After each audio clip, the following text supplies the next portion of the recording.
வீரயுக நாயகன் வேல்பாரி. நாவல். எழுதியவர் திரு சு. வெங்கடேசன்.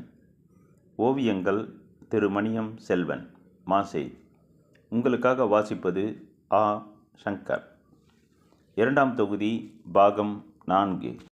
மொத்தமுள்ள 111 அத்தியாயங்களில் 85வது அத்தியாயம். தன் மகன் இளமாறனின் மரணத்துக்கு பரம்பு வீரர்களே காரணம் என அறிந்த பிறகுதான் மயூர்கிழார் வெஞ்சினம் உரைத்தார். பரம்புக்கு எதிரான போரில் நானும் பங்கெடுத்து பகை முடிப்பேன் என்று முழங்கினார். காற்றைப் போல் இணையற்ற வேகத்தில் செல்லக்கூடிய இளமாறனின் குதிரையான ஆலா வேட்டுவன் பாறையில் நிற்கிறது என்று அவர் வெஞ்சினம் உரைத்து நீண்ட நாட்கள் கழித்துத்தான் தெரிய வந்தது. ஒன்றுக்கும் மேற்பட்ட முறை ஆட்கள் அனுப்பி பார்த்து வரச் சொன்னார். எல்லோரும் அதை உறுதிப்படுத்தினர். வைப்பூர் துறைமுகத்தின் மீதான தாக்குதலில் வேட்டுவன் பாறை வீரர்களே பங்கெடுத்துள்ளனர் என்பதை எல்லா வகைகளிலும் தெரிந்து கொண்டார் மயூர்கிழார். நீலனின் வீரத்தை மலைமக்கள் அனைவரும் நன்கு அறிவர். எனவே ஆலாவை கைப்பற்றி தகுந்த பதிலடி கொடுக்க பொருத்தமான நேரத்துக்காக காத்திருந்தார். வேட்டுவன் பாறையில் என்ன நடக்கிறது என்று தொடர்ந்து கவனித்தார். மயிலாவுக்கான நிறைசூல் விழாவை பற்றி பலரும் அறிவர். இந்த விழாவுக்காக நாகக்கரட்டில் இருக்கும் நீலன் உள்ளிட்ட வீரர்கள் வேட்டுவன் பாறைக்கு வருவர். போர்ச்சூழல் இருப்பதால் எண்ணிக்கையில் குறைவான வீரர்களே இந்த விழாவில் பங்கெடுப்பர். ஆனால் நீலன் உறுதியாக பங்கெடுப்பான் என எல்லா செய்திகளையும் திரட்டினார் மயூர்கிழார். அதன் அடிப்படையிலேயே இந்த தாக்குதல் வடிவமைக்கப்பட்டது. கருங்கை வாணனின் திட்டமிடல் மயூர்கிழாரிடம் கூட பகிர்ந்து கொள்ளாததாக இருந்தது. யட்சினி வழிபாட்டுக்கான ஏற்பாடுகள் தான் முழு வேகத்தில் நடந்து கொண்டிருந்தன.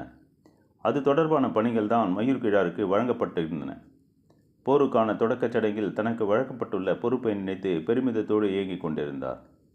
அன்று நண்பகல் அவரை வரவழைத்த கருங்கை வாணன், நீலனை நன்கு அடையாளம் தெரிந்த 2 வீரர்களை அனுப்பி வையுங்கள் என்றான்.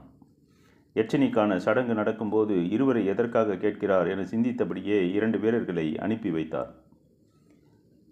கார் இருளின் நடுவில் யட்சினி வழிபாட்டின் உச்சத்தில் பவளவந்திகையின் குருதி பீரிட்டு தெரித்தது.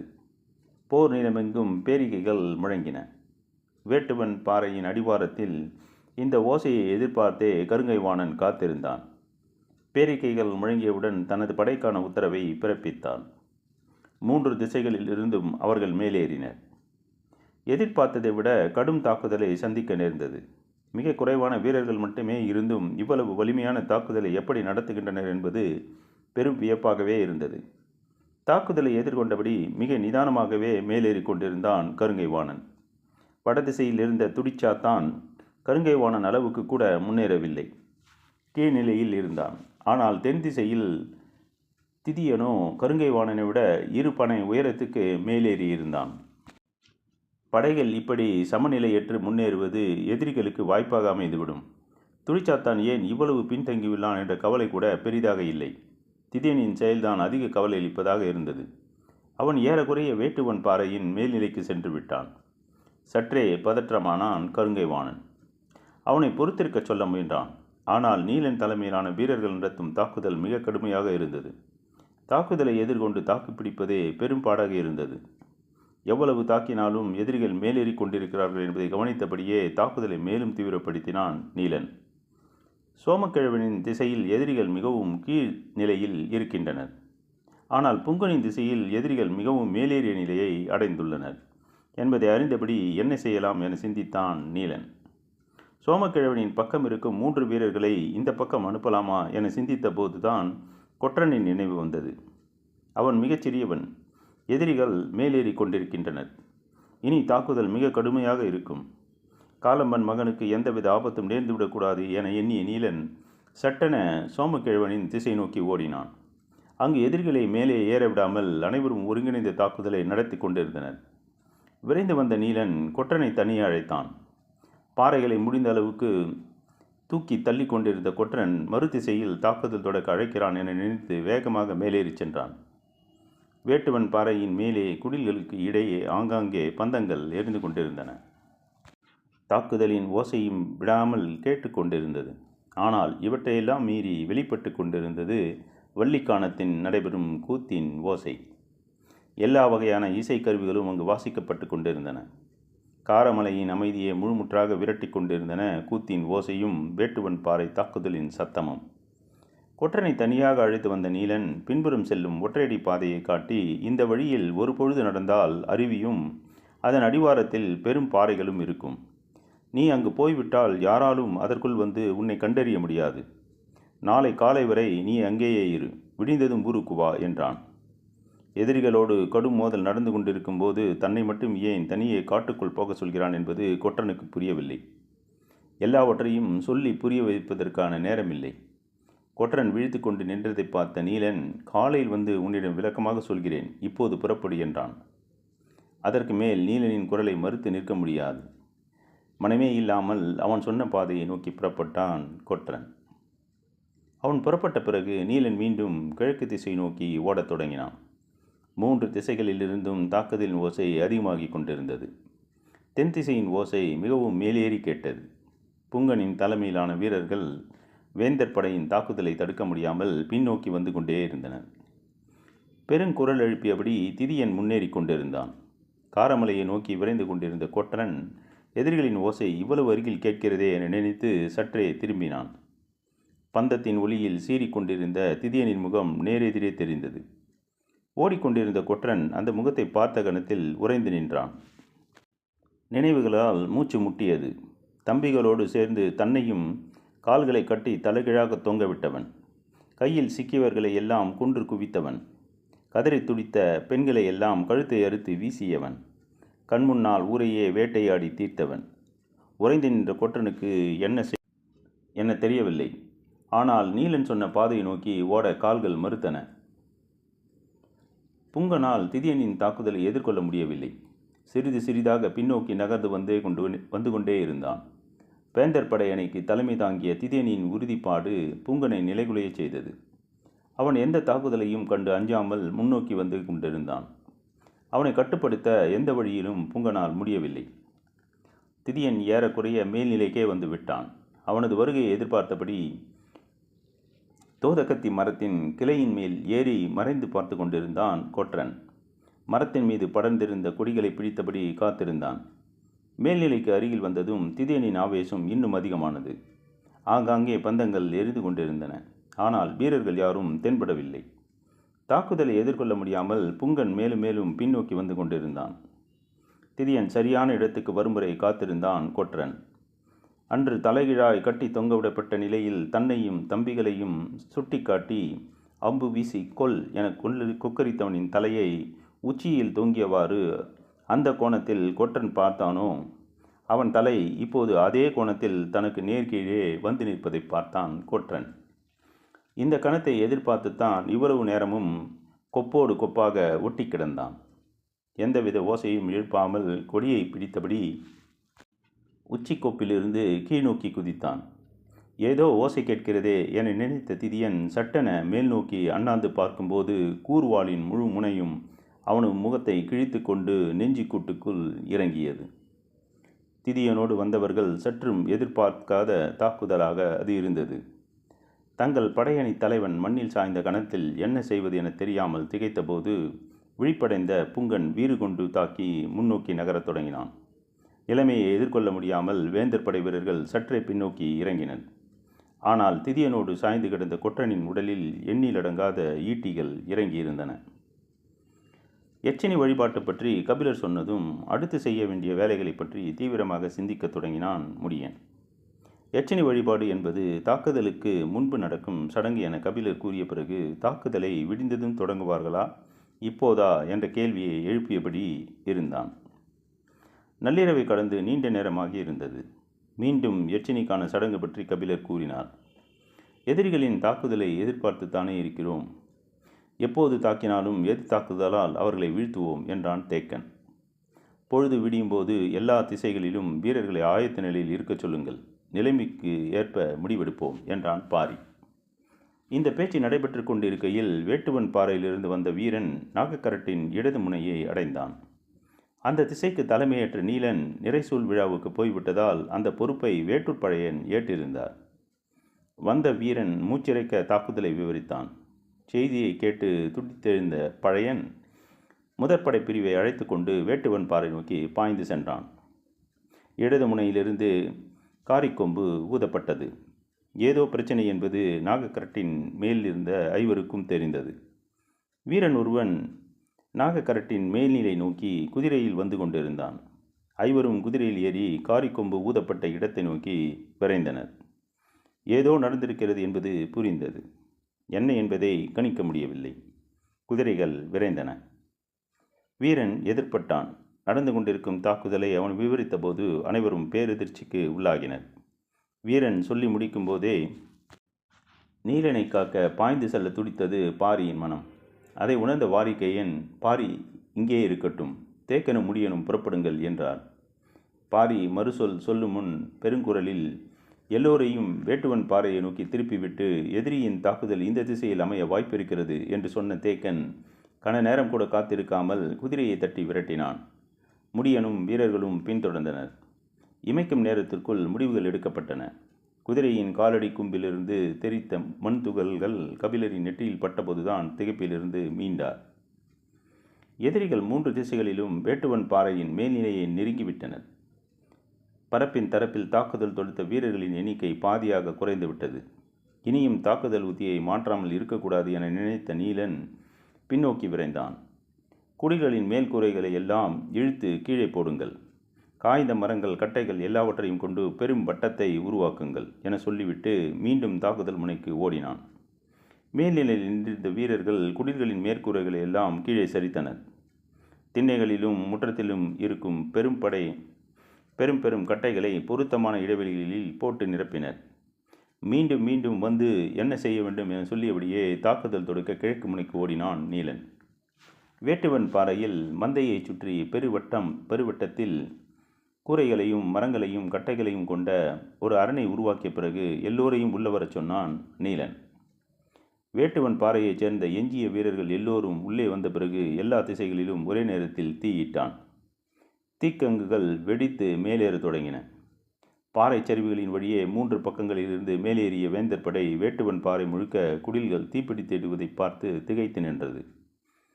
எதிரிகள் தனது கைகளில் சிக்காமல் குடில்களுக்கு தீ வைத்துவிட்டு காட்டுக்குள் தப்பி ஓடிவிட்டனர் என நினைத்தான் கருங்கை வாணன். எந்த திசையிலிருந்தும் ஊருக்குள் நெருங்க முடியவில்லை. கூரைகளில் பற்றிய நெருப்பு பெருங்கட்டைகளை சுற்றி வளைத்து கொண்டிருந்தது. உயிரோடு மிஞ்சிய வேட்டுவன் பாறை வீரர்கள் வளையத்துக்குள் ஒன்று கூடினர். ஊர்தோறும் தீக்களி தாழி நிறைய சேகரித்து வைத்திருப்பது பரம்பின் வழக்கம். இடது தோளிலும் காலிலுமாக 2 அம்புகள் தைத்த நிலையிலும் இயங்கக்கூடிய திறனோடு இருந்தான் சோமக்கிழவன். அவன்தான் தீக்களியை நீர் விட்டு பிசைந்து எஞ்சியிருக்கும் 8 வீரர்களின் உடலில் பூசினான். தீ நன்றாக பற்றி நாலாபுறமும் சீறி எறிவது வரை அவர்கள் காத்திருந்தனர். யார் யார் எந்த திசையின் வழியே வெளியேறி சென்று தாக்க வேண்டும் என வழிகாட்டினான் நீலன். வேந்தர் படை அடுத்து என்ன செய்வதென்று முடிவெடுக்க முடியாமல் நின்றிருந்த போது நெருப்பை பிளந்து கொண்டு பரம்பு வீரர்கள் வெளிப்பட்டனர். 2 கைகளிலும் 2 வாட்களை ஏந்தியபடி படைக்குள் தாவிய வீரர்கள் மின்னல் வேகத்தில் சிக்கியவர்கள் எல்லாம் வெட்டி சரித்துவிட்டு மீண்டும் நெருப்புக்குள் புகுந்து மறைந்தனர். நடுங்கி போனது வேந்தர் படை. நெருப்பை பிளந்து எதிரிகள் வெளியேறி வந்து தாக்குதல் தொடுக்கின்றனர் என்பதை யாராலும் நினைத்து கூட பார்க்க முடியவில்லை. 2 வாட்களோடு வெளிவந்த நீலன் கன நேரத்தில் 10க்கும் மேற்பட்டோரை சீவி எறிந்துவிட்டு மீண்டும் தீக்குள் புகுந்தான். வீரர்களின் பேரோலத்தை கேட்டு ஓடி வந்தான் கருங்கை வாணன். நெருப்புக்குள்ளிருந்து வெளியேறி வந்து தாக்குதல் நடத்திவிட்டு மீண்டும் உள்ளே போய்விடுகின்றனர் என்று மற்ற வீரர்கள் தெரிவித்தனர். மிரண்டு போய் பார்த்தான் கருங்கை வாணன். எல்லா திசைகளிலும் பற்றி எரிந்து கொண்டிருந்தது. உள்ளே போனவன் எந்த வழியில் போனான் என கேட்டான் கருங்கை வாணன். உடனிருந்த வீரர்கள் அவன் தாக்குதல் நடத்தி திரும்பிய இடத்தை காண்பித்தனர். மனிதன் நுழைந்து வெளியேறும் அளவுக்கு அந்த இடத்தில் நெருப்பு சிறுத்து எரிகிறதா என சற்றே உற்று பார்த்தான் கருங்கை வாணன். ஆனால் ஆள் உயரத்துக்கு மேலாக நெருப்பின் கீற்றுகள் மேலிருந்து கொண்டிருந்தன. இதற்குள்ளிருந்து எப்படி வெளிவந்து மீண்டும் உள்ளே போக முடியும் என்பது புரியாத குழப்பத்தில் மீண்டு நின்றான். தாக்குதல் நடத்திவிட்டு வீரர்கள் உள்ளே வந்ததும் அவர்கள் வந்த நெருப்பின் தடத்துக்குள் ஏற்கனவே ஆயத்த நிலையில் இருந்த வீரர்கள் மிளகு குடுவையை உருட்டிவிட்டனர். குடுவையில் தீப்பொறி சூடேறும். கன நேரத்தில் பெரும் சத்தத்தோடு வெடிக்கும். வெடிப்புற்ற கணம் மேலே கிடக்கும் கட்டைகளை தூக்கி வீசும். நெருப்பு கங்குகள் எல்லா பக்கங்களிலும் தெரிக்கும். நீலன் நெருப்புக்குள் நுழைந்த இடத்தை கருங்கை வாணன் உற்று பார்த்தபோதுதான் மிளகு குடுவை வெடித்து சிதறியது. முகமெல்லாம் கங்கு துளிகள் தெரித்து விழ துடித்து போனான் கருங்கை வாணன். உடனடியாக கருங்கை வாணனுக்கு மற்றவர்கள் உதவி கொண்டிருந்தபோது சற்று தொலைவில் நெருப்புக்குள்ளிருந்து வெளிவந்த வீரன் ஒருவன் இரு வாட்களை கொண்டு வெற்றி சரித்துவிட்டு மீண்டும் நெருப்புக்குள் நுழைந்தான். வேந்தர் படை உறைந்து நின்றது. எதிரிகள் தாக்குதலை எந்த திசைகளிலிருந்து எப்படி நடத்துகின்றனர் என்பது புரியாத புதிராக இருந்தது. வடக்கு பக்கத்தில் நெருப்பை பிளந்து வெளியேறும் மனிதர்களை கண்டவுடன் துடிச்சாத்தான் செயலற்று நின்றான். வெளியேறுவர்களின் வாழ்வீச்சில் குருதி பொங்கி தெரித்தது. நெருப்பின் சீற்றத்தினுடைய குருதியை குடித்தபடி வாட்கள் மீண்டும் தீப்பிழம்புக்குள் நுழைந்து மறைந்தன. மனித முயற்சிக்கு அப்பாற்பட்ட செயலை பரம்பு வீரர்கள் செய்து கொண்டிருந்தனர். இனியும் நாம் இங்கு இருப்பது எந்த வகையிலும் நல்லதல்ல என சிந்தித்த துடிச்சாத்தான் கருங்கை வாணனை நோக்கி விரைந்தான். வீரர்கள் சுற்றி நிற்க நெருப்பை விட்டு மிகவும் தள்ளி பாறை ஒன்றின் மேல் கருங்கை வாணன் அமர்ந்திருந்தான். அவனது முகத்தை துணி கொண்டு மூடி இளைப்பாறச் செய்து கொண்டிருந்தனர். தாக்குதல் நடத்திவிட்டு உள்ளே வரும் வீரர்களின் உடலில் தீக்களி காய்ந்தோ உதிர்ந்தோ போயிருந்தால் மீண்டும் தீக்களியை பூசி தாக்குதலுக்கு ஆயத்தம் செய்யும் வேலையை செய்து கொண்டிருந்தான் சோமக்கிழவன். நீலன், புங்கன், மேலும் இருவர் என 4 பேர்தான் தீக்களி பூசி இரு வாட்கள் ஏந்தி எதிரிகளை வெட்டி சாய்த்து கொண்டிருந்தனர். மற்ற 3வரும் மிளகு குடுவையை நெருப்புக்குள் இங்குமங்குமாக வீசி எறிந்து கொண்டிருந்தனர். என்ன நடக்கிறது என எதிரிகள் அறியும் முன் பரம்பு வீரர்கள் 4வரும் 5 முறைக்கும் மேலே சென்று தாக்கிவிட்டு மீண்டும் நெருப்புக்குள் திரும்பியிருந்தனர். ஒவ்வொரு வீரனும் 10க்கும் மேற்பட்டோரை வெட்டி சாய்த்திருந்தான். நீலனின் தாக்குதலில் மட்டும் 20க்கும் மேற்பட்ட வீரர்கள் சரிந்திருப்பர். நெருப்பெங்கும் வடியும் குருதியோடு வாளை சூடாக்கி கொண்டே இருந்தனர் பரம்பு வீரர்கள். முகமெல்லாம் மிளகு பொறி பட்டு சுட்டு கருகிய போது துடித்து கத்தினான் கருங்கை வாணன். ஆனாலும் அவனது இலக்கை விட்டு திரும்பிச் செல்ல அவன் ஆயத்தமாக இல்லை. நெருப்பின் வட்டத்துக்குள்ளிருந்து எப்படி இவர்கள் வெளிவருகின்றனர், நெருப்பின் சூட்டை இவர்கள் எப்படி தாக்குப்பிடிக்கின்றனர் என எதுவும் புரியவில்லை. வேந்தர் படை வீரர்கள் வெடித்து சிதறும் நெருப்பின் பொறி கண்டு அஞ்சி இருளுக்குள் பதுங்கினர். ஆனாலும் நெருப்பை விட்டு அகலாமல் நில்லுங்கள் என்று வீரர்கள் நோக்கி மீண்டும் மீண்டும் கூறினான் கருங்கை வாணன். வள்ளிக்கானத்தில் நாகசம்பங்கியின் தேரல் தேல் போல் கொட்டி உள்ளிறங்கிக் கொண்டிருந்தது. துடியும் முழவும் பறையும் அடற்காட்டை உலுக்கின. பெண்கள் கழிவறி கொண்டு ஆடினர். பெருங்கூக்குரலினூடே இருளை கிழித்து பெண்கள் ஆடிக்கொண்டிருந்த போது நெருப்பை பிளந்து வாளேந்தி ஆடிக்கொண்டிருந்தனர் ஆண்கள். இருவிதமான ஓசைகள் காரமலையின் இரு இடங்களிலும் வெளிவந்து கொண்டிருந்தன. கலங்கி போய் வந்த துடிச்சாத்தானிடம் நம்பிக்கை கொடுத்து தாக்குதலுக்கான வழிமுறைகளை பற்றி பேசினான் கருங்கை வாணன். பரம்பு வீரர்கள் நடத்தும் இந்த தாக்குதலால் சிலர்தான் வெட்டுப்பட்டு சாகின்றனர். ஆனால் மனித முயற்சிக்கு அப்பாற்பட்ட அவர்களின் இந்த செயலால் வீரர்கள் எல்லாம் நம்பிக்கை இழந்து மிரண்டு நிற்கின்றனர்.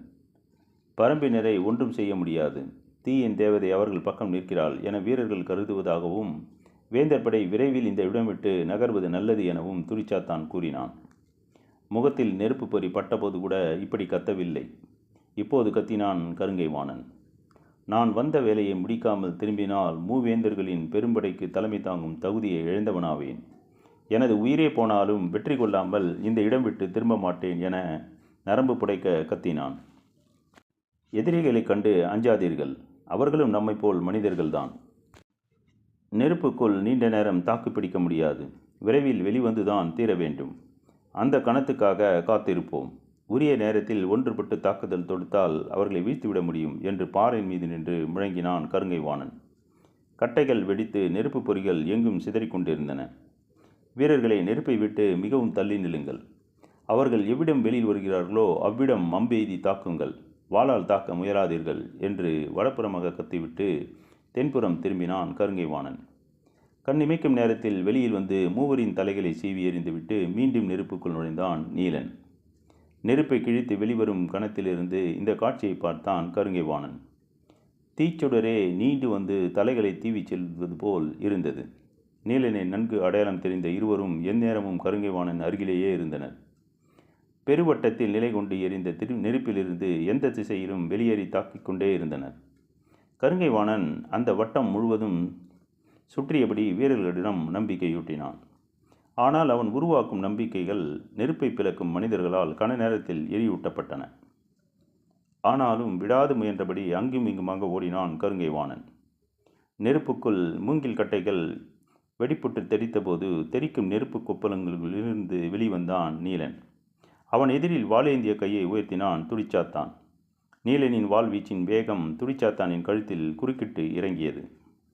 தெரித்த குருதி மண்ணில் விழுமுன் நெருப்பை பிளந்து அந்த பக்கத்தை அடைத்தான் நீலன். உருண்டு வந்த துடிச்சாத்தானின் தலை கருங்கை வாணனின் காலில் வந்து முட்டி நின்றது.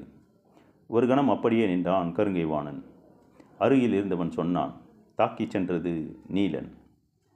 எந்த திசையிலிருந்தெல்லாம் பரம்பினர் வெளிவருகிறார்களோ அந்த திசையில் எல்லாம் வேந்தர் படையினர் விலகி இருந்து அம்பு எய்தினர்.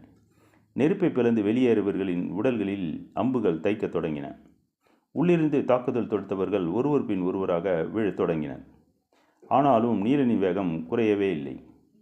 நெருப்புக்கு வெளியே இருந்து தாக்குதல் தொடுப்பவர்கள் மிகவும் விலகி நிற்கிறார்கள் என அறிந்து அதற்கு ஏற்ப தாக்குதல் திட்டத்தை மாற்றுங்கள் என நீலன் சொன்னபோது புங்கன் ஈட்டியால் குத்தப்பட்டு நெருப்புக்குள்ளிருந்து வெளிவர முடியாமல் சாய்ந்தான்.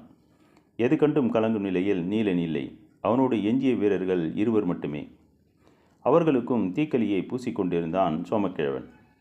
நெருப்புக்கு அப்பால் எந்த திசையில் சென்று தாக்கலாம் என நெருப்பின் கீற்றுகளை நீலன் பார்த்து கொண்டிருக்கும் போதுதான் காற்று அதிர கேட்டது காரிக்கொம்பின் ஓசை. ஒரு கணம் மனத்துக்குள் மின்னல் வெட்டியதைப் போல் மகிழ்ச்சி பூத்தது. 2ஆம் குன்றுக்கு அப்பால் வரும்போதே வேட்டுப்பழையன் காரிக்கொம்பை ஊத சொல்லிவிட்டான். நாங்கள் அருகில் வந்துவிட்டோம் என்று சொல்வதற்கான ஓசை இது.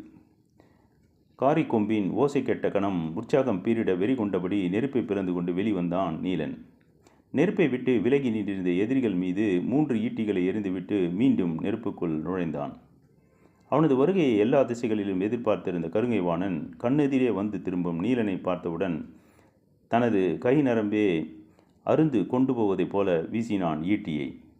நெருப்புக்குள் நுழைந்த நீலனின் வலது பின்னங்கால் தொடையில் இறங்கியது ஈட்டி. நெருப்போடு சாய்ந்தான் நீலன்.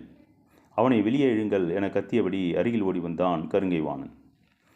2 குன்றுகளுக்கு அப்பால் இருந்து எரியும் நெருப்பை பார்த்தபடி என்ன நடக்கிறது என புரிந்து கொள்ள முடியாமல் பதற்றத்தோடு குதிரையை விரட்டி வந்தான் வேட்டுப்பழையன். அவனோடு படையணி வீரர்கள் அனைவரும் படு ஆவேசத்தோடு வந்து கொண்டிருந்தனர். காரிக்கொம்பை விடாம ஊது என்று சத்தம் போட்டபடி குதிரையை விரட்டினான். 2 குன்றுகளையும் தாண்டி வேட்டுவன் பாறைக்குள் நுழையும்போது கிழக்கின் ஒளிக்கீற்று மெல்ல மேலெழுந்து கொண்டிருந்தது.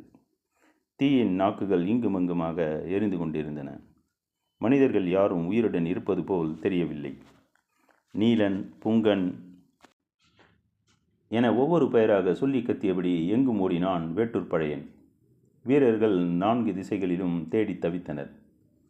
நெருப்பு கட்டைகளுக்கு நடுவே கரிக்கட்டைகளாக சிலர் கிடந்தனர். 2 பக்கங்களிலும் குருதியில் மிதந்தபடி எண்ணற்ற உடல்கள் கிடந்தன. குன்றின் சரிவு முழுக்க வேந்தர் படை வீரர்கள் மாண்டு கிடந்தனர். ஒருவன் சத்தம் போட்டு வேட்டுப்பழையனை அழைத்தான். அவன் இருக்கும் இடத்தை நோக்கி ஓடினான் வேட்டுப்பழையன். வீட்டின் மண் சுவர் ஓரம் குற்றுயிராய் கிடந்தான் சோமக்கிழவன். பழையனை பார்த்ததும் கீழ்ப்புறமாக கையை நீட்டி அவர்கள் நீலனை கொண்டு செல்கின்றனர் என்றான். கிழக்கு திசையில் நீலனின் குடிலிருந்த முனைப்பகுதிக்கு வந்து பதற்றத்தோடு பார்த்தான் வேட்டுப்பழையன். காலை கதிரவன் மேலெழுந்து கொண்டிருந்தான். வேட்டுவன் பாறையின் அடிவாரத்திலிருந்து வேந்தர் படை வீரர்கள் குதிரைகளில் புறப்பட்டனர். முன்னால் போய்கொண்டிருந்த தேரில் கடத்தப்பட்டிருந்த நீலன் பெருங்கயிறுகளால் கட்டப்பட்டிருந்தான். அந்த தேரின் முன்னிலையில் நின்று கொண்டிருந்த கருங்கை வாணன் உடலெல்லாம் குருதி கொட்ட, முகமெல்லாம் மகிழ்வு பொங்க ஆவேச குரல் எழுப்பியபடி தேரை செலுத்தினான். தொடரும்.